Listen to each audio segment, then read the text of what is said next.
Audience First, a podcast for tech marketers looking to break out of the echo chamber to better understand their audience and turn them into loyal customers. Every week, Danny Wolf has brutally honest conversations with busy tech buyers about what really motivates them, the things they hate that vendors do, and what you can do about it. Get access to practical information on how to build authentic relationships with your audience. Listen to and talk with your buyers, and apply real customer insights to your strategies and tactics. You owe it to the world to unmute your mic. Are you ready? All right, welcome to another episode of Audience First. I am stoked to have the Aaron. Wow, okay, Aaron, I'm going to butcher your last name. So sorry. How do you pronounce your last name? It's Brongersma. Brongersma. Okay, we're going to have to figure out what is the origin of that last name shortly. But welcome to the show. And Chase Cunningham, welcome to the show. Thanks for coming on the call today. Yeah, thanks for having me. Definitely. All right, so let's kick it off. Aaron, who are you? What do you do? And why the hell do you do it? Hi, so I'm Aaron Brongersma. The team here at Checkpoint calls me AB, just to shortcut the last name challenge there. So I lead the Cloud Center of Excellence at Checkpoint, and it's a newly formed team. But one of the big goals that we had was to try to shorten and kind of short circuit the life cycle between pre-sales and post-sales, and also just try to get rid of the weird stigma of people telling you it's not their job, right? Like when you work with a customer and sometimes you hit that roadblock and you're like, that's not actually me. Well, my team, we're kind of the folks that run first into it and solve problems for our customers first, and then we'll sort out who owns it later. Amazing. What's your motivation though for your doing what you do in your role? Yeah, I think that I've kind of been switching back and forth from individual contributor to manager to product owner and throughout my career. And I think that my main motivation is that if I don't feel passionate enough about the problem space that I'm trying to solve, it really removes my energy, right? So if I'm not pumped up about the problem, if I don't think that the problem has enough, I don't know, if it doesn't align with kind of my the things that interest me, things like I like infrastructure security, I like cloud security. Security has always been a challenge for every organization I've been at, and so this is an opportunity for me to kind of bring the infrastructure engineers to the table, where we're used to doing all of the automation, but now it's time to step up and also think security first when we're going to roll out infrastructure. Got you. All right, Chase, over to you. Who are you? What are you doing? Why the hell do you do it? Yeah, so I'm the chief strategy officer currently at Ericom Software. I do a lot of spreading of hate and discontent around zero trust. I write books that no one reads, and I try and raise relatively useful humans. And why I do it is I think that security, honestly, in the digital space is a human right. I think we need to make it where it is available for everybody. And being a former red teamer and doing government stuff, I don't like the fact there is a power shuffle going on in digital space, and we are in the winning position. So, Let's kind of drill down into that. What right now in your role, what's your bleeding neck challenge? oh, well, the biggest thing is to get people to stop pissing money away on phishing training, honestly, is what I'm trying to. It's not that I don't think we should train people to know what's going on and be smarter about, clicking links and whatever else, but there are technologies now that you can put in front of the user that can make it where the likelihood of them actually having a successful exploit from a phish is substantially lower. So I work with so many small and mid-sized businesses. I don't want them wasting money on something that decades of data tells us statistically won't make a difference. That's my current sort of, I guess you'd say, like you said, bleeding edge kind of thing I'm trying to get is reallocate, not all of it, but some of that budget towards technology, human fixes, because we're people click things. Got you. Got you.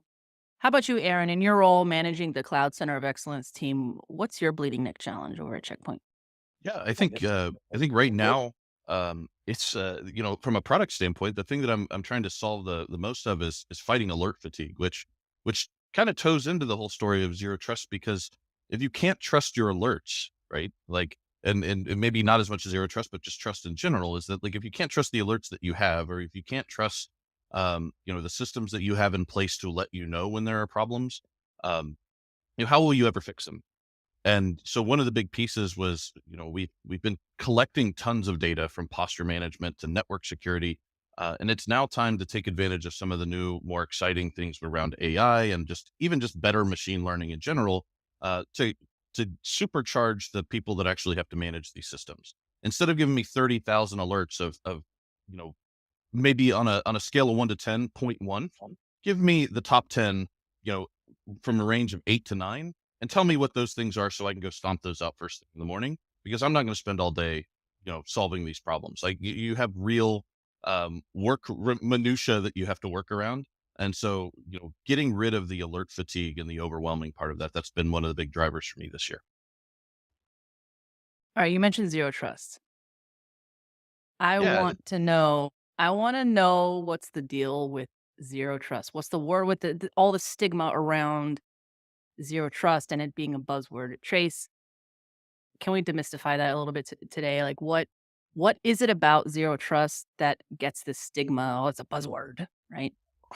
I mean, it's like anything else in any space. When there's enough gravity behind it, marketing and sales go, "Ooh, I could use that and I can make some money off of it." And then it becomes a poisoned well that people are drawing from. And it's not because there's a lack of veracity to the model or the strategy or whatever else. It's just because as people, we get saturated with the stuff that bounces around. And eventually you go, look, there's no way that this could possibly be a thing. It's just, if everyone's talking about it, then it has to be BS. And I mean, that's probably part of the problem with us as humans, because there could be good stuff going on. But the, the issue that we really have is you've got decades. Actually, I like to remind people, do you know when the first failure of the perimeter-based model of security was? No, tell Yeah, us. it was the fall of Troy, right? Think about what happened in Troy. That's why we used to call malware Trojans, actually. So, like, that literally was proof that the model that we were putting in place was fundamentally not going to work. And all we did was digitize it and make it move at the speed of light and thought we fixed the problem. So, like, we've known for over 1,000 years, perimeter-based model of security had a fundamental inherent flaw. ZT, which actually has been around in kind of non-ZT terms for quite a long time, has finally become an adopted strategy because it deals with the reality of the issue of the adversary needs to be successful. And that's what we're trying to get to is there's things that you have to have as a bad guy to be successful inside of a compromised system. Remove those things, and that way you win. And it's not you're never going to be breached, never going to be compromised. I tell people I would do workshops with, like, you're going to get hacked. Like, that's just a given. Death, taxes, and cyber. So don't worry about it. Like, deal with control, deal with response, those types of things. Any color commentary there, Aaron? I think, a lot of the challenge around any of these marketing buzzwords, right, is that um, I think they start in a place of good. I think zero trust, for me, was one of the first times I read through some of the Google papers about this when I was actually running engineering. Was, let's flip our brains around a little bit, and as developers and as engineers, we need to start releasing our applications as if they would be immediately on the internet, and treat our end users as if they were always on the internet. And I think that started down a really healthy path. I think that changed a lot of my engineering culture at the companies that I've been at. And I think that that was the good of it. And then I think that when it gets productized, every company puts their spin on it. And I think that's where, something good then, can be kind of turned around and spun in different directions. But I think that at the heart of the matter, I think it starts having you as an organization start asking very deep questions about how are we going to extend services to our end users and to our customers. How do you recommend vendors, and maybe also, Aaron, you have some concrete examples or stories from this? Like, how do you recommend vendors prescriptively and successfully map solutions so that to ZTX so that it's efficient for folks like you and other buyers? And Chase, maybe you can help more Chase, with that, because like I'm more of the, as the vendor side of the house. I think I end up with a little bit of a different skew on this. So I'd love to hear yours first. Yeah, so actually, when I was at Forrester, I created a framework called the Zero Trust Extended Ecosystem, and that's the framework that the DoD has adopted. That's the framework that's being used internationally. If you're a vendor and you're trying to figure out how you fit into a zero trust strategy, I would say go Google Zero Trust Extended Ecosystem, look at the framework, and then map yourself to that framework. Because if you don't, you're ice skating uphill for no reason other than you like ice skating really hard, because it's been the adopted framework. And then you actually can look at that pretty clearly and say, okay, well, we do these things that fit into this need, and that's how you map it. So it's big, it's broad, but it's also being used by a variety of I mean, it's helping guide the DoD's entire strategy, which is just under $2 billion worth of investment. So I'm going to play devil's advocate here, but there are a lot of frameworks out there, yet vendors still don't map to those frameworks. So yeah, 'cause it's I hate to say it, but I think a lot of what we have going on in cyber, honestly, is like big pharma for cyber, where it's better to treat the symptoms than to actually cure the disease because there's more money in it. If we look at this problem fundamentally, and this is where there's a shift in mind change, like Aaron was talking about, that's required.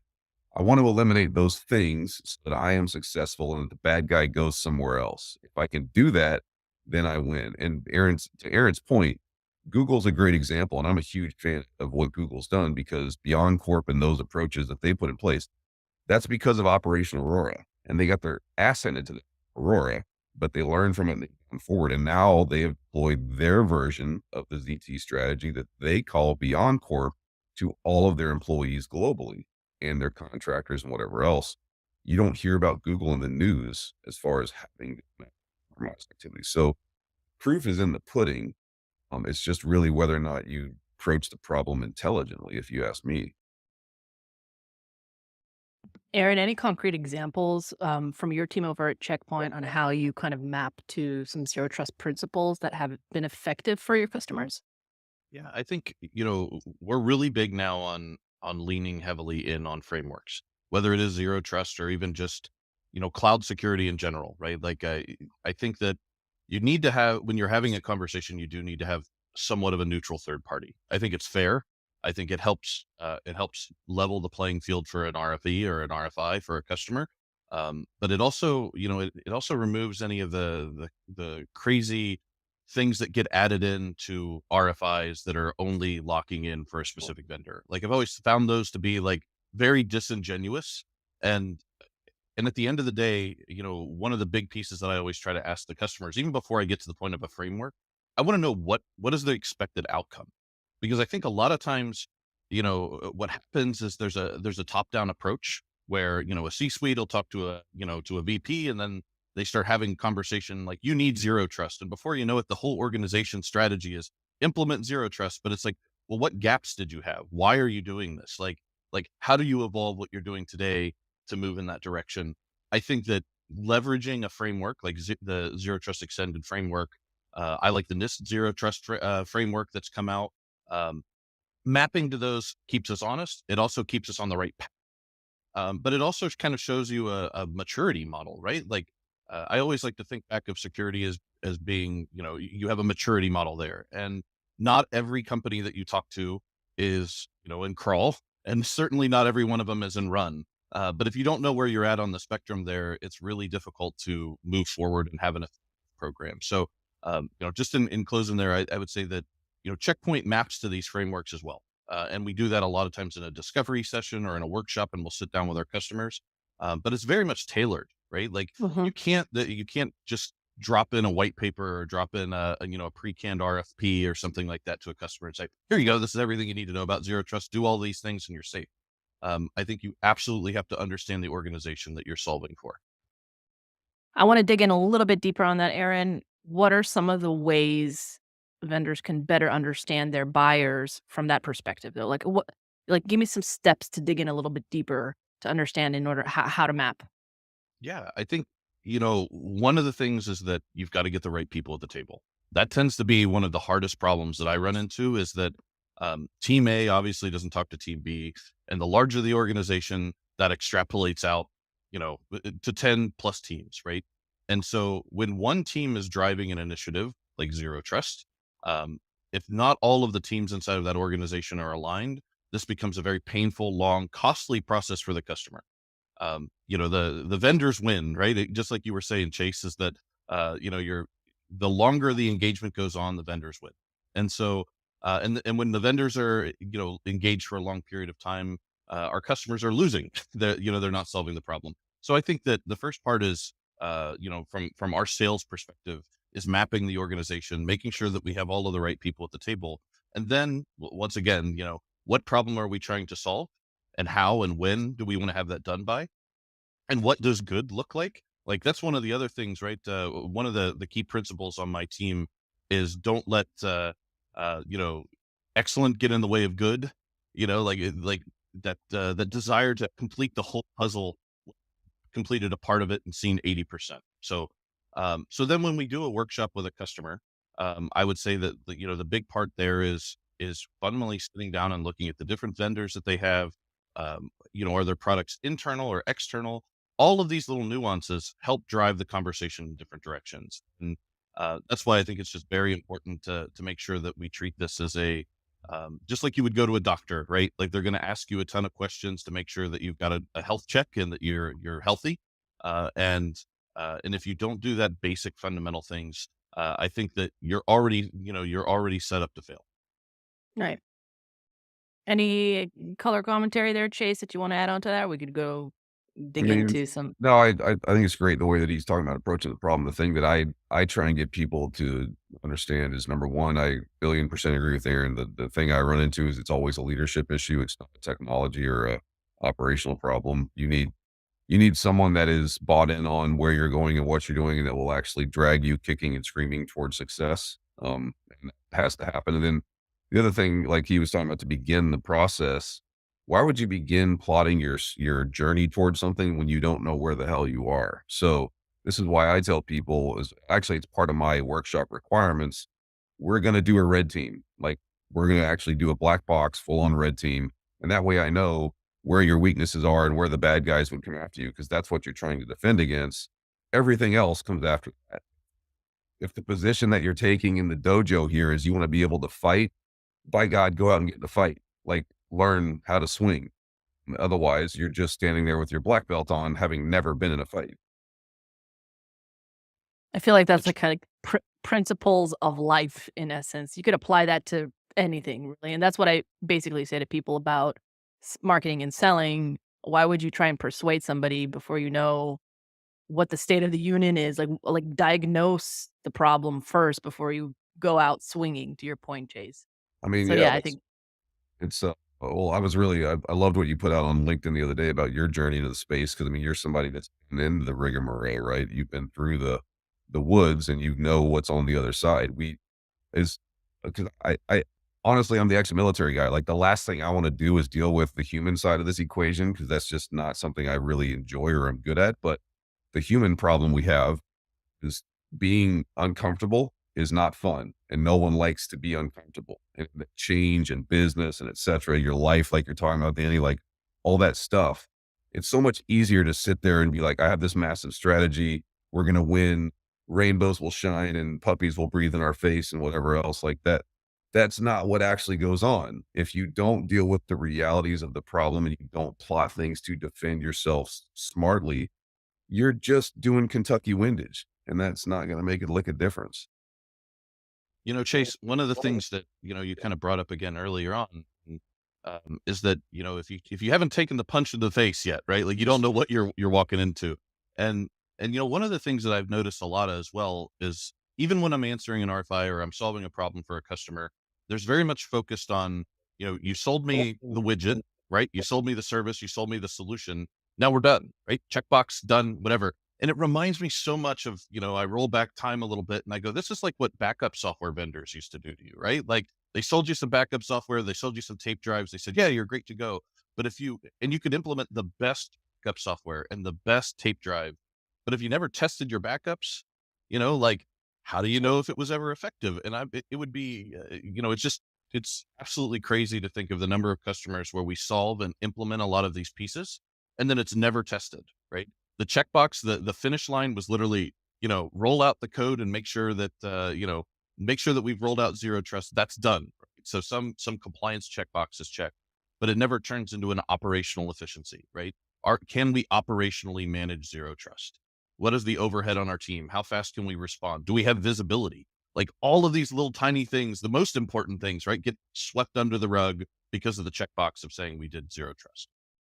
You know, if you ever read the story of the guy that invented Kevlar, he was a delivery guy, and he basically invented Kevlar because he was sick of having a gun stuck in his face. And he built it, and he had tested it on dummies and whatever else. And then he went to I think it was the Kansas City Police Department. He said, "I can stop your officers from being shot in the chest." And they said, "Awesome. Who's tested it?" He goes, "Well, I've tested on dummies and whatever else." And they were like, "No, no, no. Who's been shot with this thing on?" He said, "Well, no one. I've just invented it." And they said, "Well, you go shoot yourself in the chest, and if it works, we'll buy him." And he literally went home, and this was in the 70s, I believe. He got a camcorder and set it up, and you can see it on the video. He puts a 44 in his chest, and like for a second, he goes, praise to whatever God he believes in. It pulls the trigger, and then it worked. And guess what? Kevlar became a thing because someone proved they drank Kool-Aid that if I'm going to say this is going to save your life, I've got to be the one to show you that I actually have faith in my product. We don't have that in cyber a lot. We have, like you said, here's this thing like a widget, or here's this whatever. You use it and go, and it will solve your problems. Matter of fact, I was doing, and I'll be quick, Danny, because I know you have stuff to do, but like I was talking with a company that was selling security software. I was talking with their board, and they were talking about why they weren't getting growth. And I said, "How many folks in this room are using this software you're trying to sell right now?" Nobody raised their hand. And I was like, "You're all liars. You're all selling crap. And this is why no one will buy your product." And it's, it's the same thing. If people don't believe in and they're not willing to use it themselves, and they try and take it to market as another thing to fix a problem, the people will figure your crap out. Moment of silence. So beautiful. I love, like, that's the snippet right there. All right, cool. I want to shift the conversation a little bit because we're not heading towards the end, but we have a lot of ground to cover. So I do want to know, Chase, how do you see the zero trust extended framework kind of shifting, if at all, or evolving in the future, given the dynamic nature of the market? The biggest one is when I put that together, I created a pillar for users. Honestly, I think I got that wrong. And the reason I say that was at the time, really our focus was on human users as part of the equation. Now, because of the evolution of what's going on in the space, it's really about identities. I think it's even broader than I think it's entities. So that's where I think that there's a twist that needs to come to that framework to say the user bubble is really about entities. And then within that bounded framework of entities, it's these other things, users and devices and et cetera, because everything now has an identity. A thermostat, a web-enabled toilet, like whatever it is, it's going to have some sort of identity that's going to allow it access to something. So I think that that's the one that has to, it's always great to look back at something that you put in the market and go, "I screwed up there." I think that I need to, I think that we collectively need to modify. And I do want to ask, though, how did you notice that you screwed up there? I mean, I won't say you screwed up. You said you screwed up. How No, did you yeah, notice I that there needs to know be a that. change? Like, what happened? What was the change moment? It's really been the evolution of all the identity solutions in the space that have come out. And, you're always looking for, as somebody that studies the market, like you're always looking for, well, where is there another kind of policy level fix to this problem? And sure enough, it's like, well, gosh, everything has an identity now. So if we created a framework where we bounded ourselves inside of human users, something needs to be modified. Love it. Trust. So that word, right? We talk about zero trust. We talk about trust in the industry, trust between people, trusted partners, even I hear between buyers and vendors. But I understand based on my conversations that I have that trusted partner, like, even is viewed as a buzzword. But in your opinion, what are some ways cybersecurity vendors and the folks working for the vendors can quickly and authentically, keyword authentically, establish trust with folks like you and other buyers? Is that Aaron or me? But both of you, I mean, if you have Aaron, you go first. examples. All right. Man, authenticity. That's probably why they bring me on podcasts like this, because I tend to be the one of the more unfiltered people because I like to admit when we're not the winner. You know, the worst feeling in the entire world for anyone in sales, and my VP will probably watch this and he'll be like, "Yeah, Jared, shut up." But the thing is the worst feeling is to sit across from a customer and be misaligned at the goal, right? If your goal is I need to close this deal because it's the only way I'm going to hit my number this quarter, then that's not the right approach to walk into a meeting. My approach when I walk into a meeting, which is the cool part of the team I'm on, is how can I help you? What's falling down? What can I do to get you up and running immediately, right? And and I think that that's been one of the problems of trust, is that if the person sitting across from you at the table is only in it for a paycheck, then this is a no-go. And I get it's business, right? But as soon as you remove the abstraction layer of like, look, this is a business transaction, and realize that like the people on the other side have a desire to seek to understand your organization, understand where your strengths and weaknesses are, your vendor's honest about where their strengths and weaknesses are, that's when you start establishing trust. And whether whether there's a buzzword around that or not, some of the strongest relationships I've ever had with customers is telling them when I'm not the right fit for them.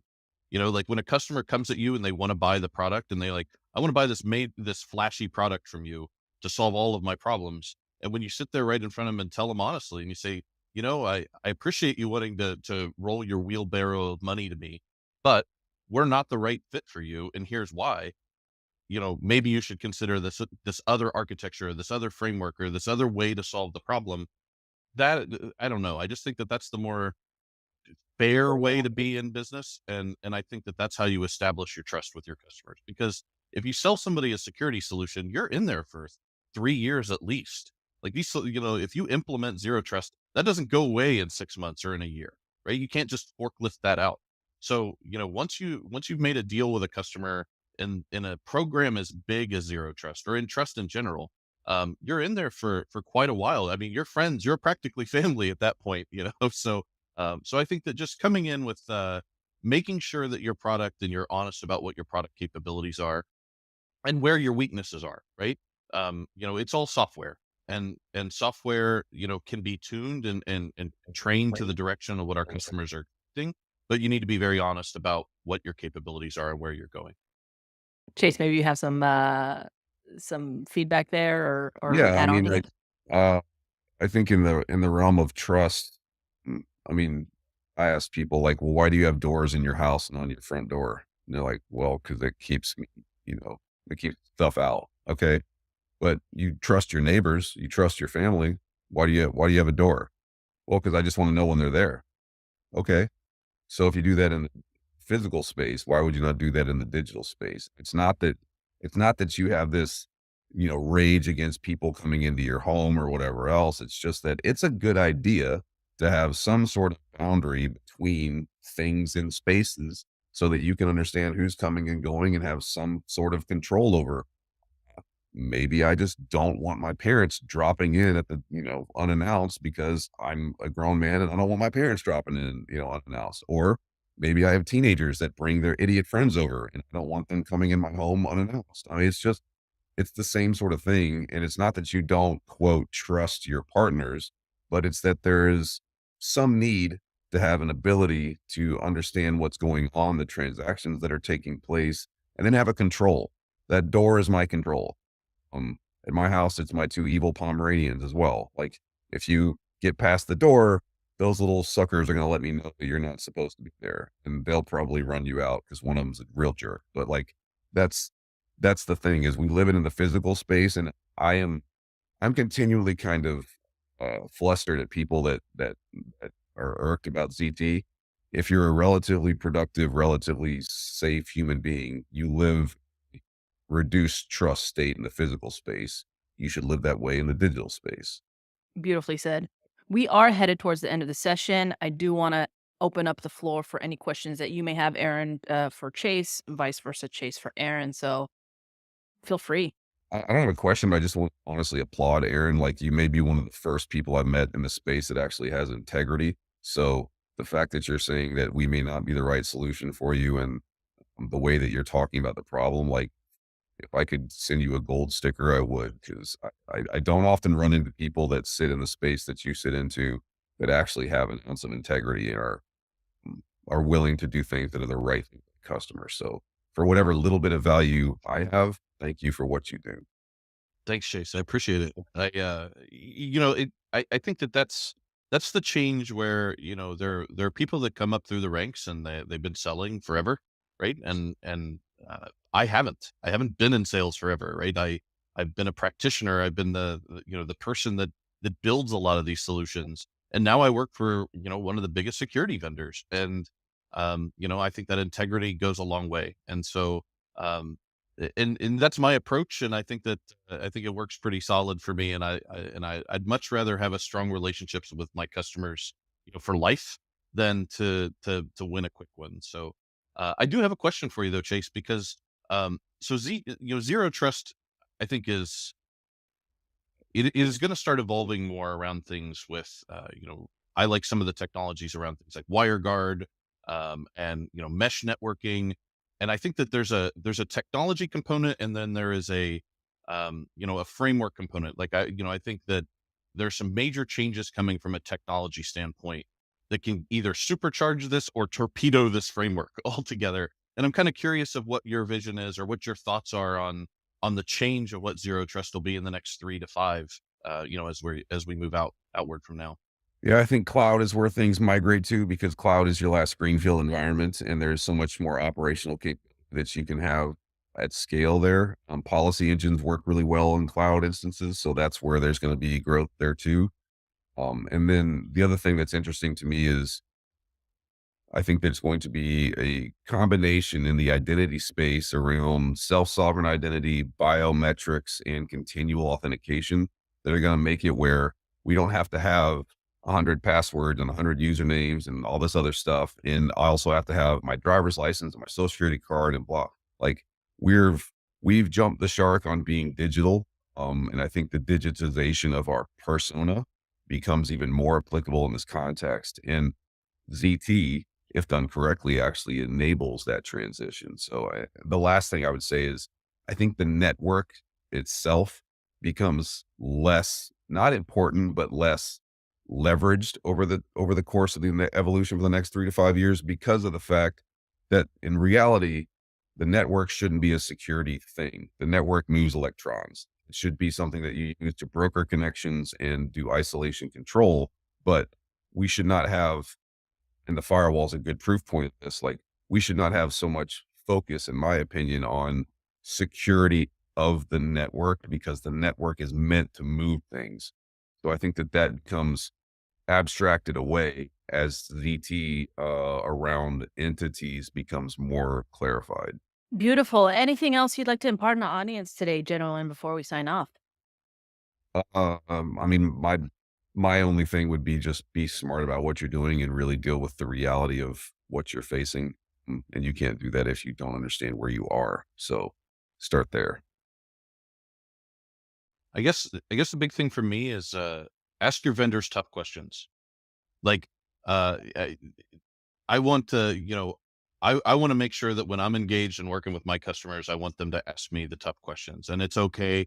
I can remember back to I had a meeting with a very large bank, and I walked into the room, and it was very much a situation like you described, Chase, where we had a lot of things that were in initial availability in the early access, and we kind of stitched them together and answer an RFI. And I remember sitting there and them going, "How many customers are on this?" And I said, "0." And they said, "Okay, well, we're looking for a scale problem." And I go, "Then I think that we're not the right vendor for you." And it was a very difficult conversation for me, right? Because you're embarrassed, your brand's on the line, you're sitting in front of a room of a very powerful bank. But what happens when you're honest and when you're having customers ask those tough questions is that is how you're building the integrity. And I'll tell you, the second time that I sat in front of the room of those people, it was a little more humorous, where they said, "This time around, we're not gonna punch you as hard, Aaron," right? And and I think that goes a long way. And so, everybody that's listening, when you're talking to any vendor, take Checkpoint out of the mix or anything like that, just go and ask a couple extra questions, like dig a little deeper. Like, is this real? Are people running their workloads on this? Can you provide a reference? All of those things add up to build your trust and confidence in your vendors. And so I think you absolutely need to do those things to be successful in this space. Wonderful. Thank you so much to both of you. Both of you are obviously welcome to the show anytime. We run every week. So thank you so much again for taking time out of your schedules to chat today. I hope you found this insightful and learned a little bit more about each other in your worlds. Yeah, thanks for having me. This was fun. Thanks, Danny, Alrighty. and nice to meet you, Chase. This has been another episode of Audience First. We are out. This episode of Audience First is proudly sponsored by Checkpoint Software, a leading provider of cybersecurity solutions to over 100,000 corporate enterprises and governments globally. Checkpoint Infinity's portfolio of solutions protects enterprises and public organizations from fifth-generation cyber attacks, with an industry-leading catch rate of malware, ransomware, and other threats. To learn more about Checkpoint and its Infinity portfolio, visit checkpoint.com. Thanks for tuning in to this episode of Audience First. If you like what you've heard, feel free to follow or subscribe to Audience First on Apple, Spotify, or any of your favorite podcast streamers.